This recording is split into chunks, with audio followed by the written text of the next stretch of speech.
Middle east में तनाव तेज है और इलाके के सबसे मजबूत देशों में से दो देश ईरान और इसराइल ने एक दूसरे के खिलाफ मोर्चा खोला हुआ है। 13 जून से शुरू हुई इस जंग में अब तक दोनों ओर व्यापक तबाही मचाई जा चुकी है, जो कब तक जारी रहेगी कहा नहीं जा सकता।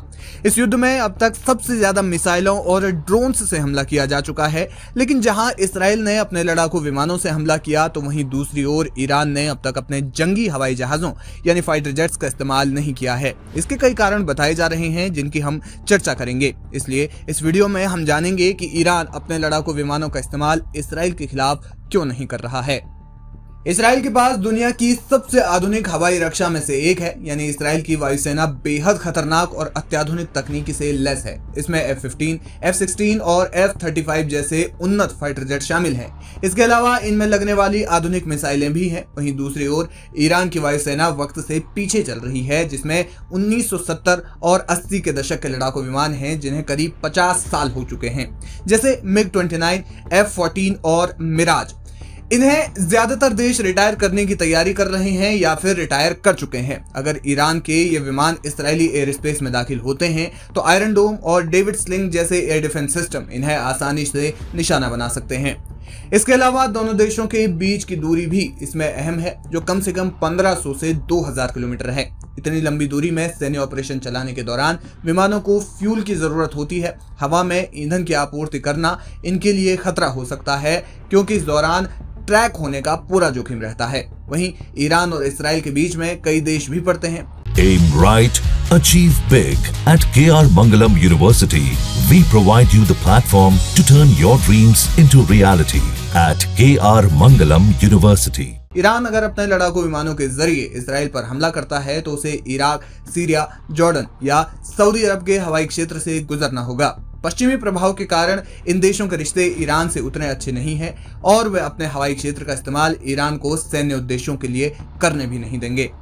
ईरान की एयरफोर्स का कमजोर होने के पीछे कारण है पश्चिमी प्रतिबंध। ईरान सालों से अमेरिका और पश्चिमी देशों के प्रतिबंधों की मार झेल रहा है। ऐसे में वो ना तो खुद ईरान से व्यापार करता है और ना ही दूसरे देशों को करने देता है। यही वजह है कि ईरान एडवांस फाइटर जेट्स नहीं खरीद पा रहा है। राजनीतिक और आर्थिक दबाव। ईरान आंतरिक और बाहरी दबावों का सामना कर रहा है, जिसमें आर्थिक प्रतिबंध और घरेलू अशांति शामिल हैं।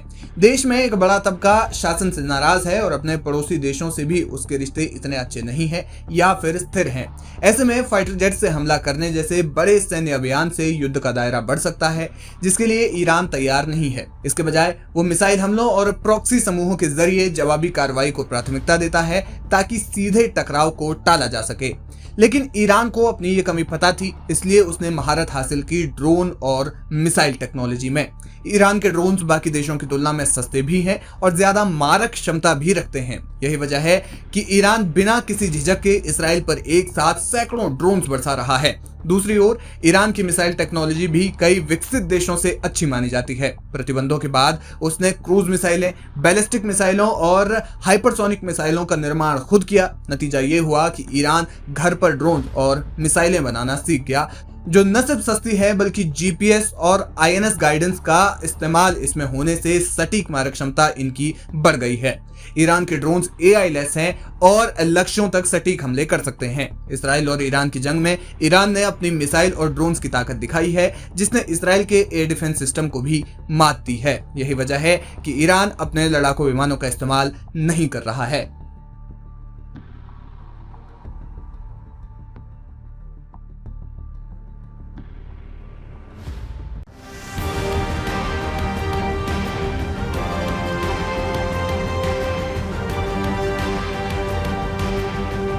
ईरान और इजराइल की लड़ाई अब खतरनाक मोड़ पर पहुंच गई है। मामला इस हद तक बिगड़ चुका है कि बात परमाणु हथियारों तक चली गई है।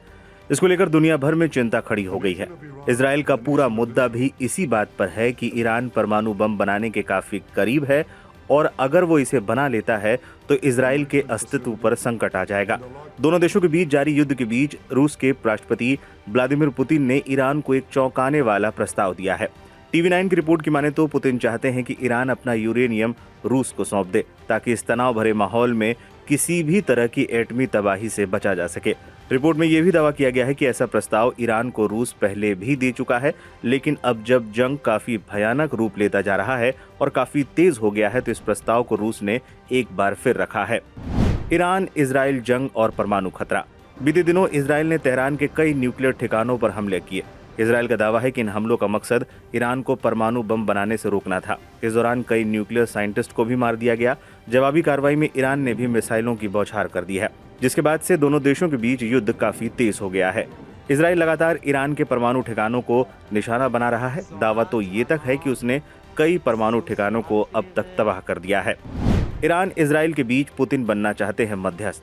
क्रेमलिन ने सोमवार को साफ किया कि रूस इस मुद्दे पर मध्यस्थता करने को तैयार है।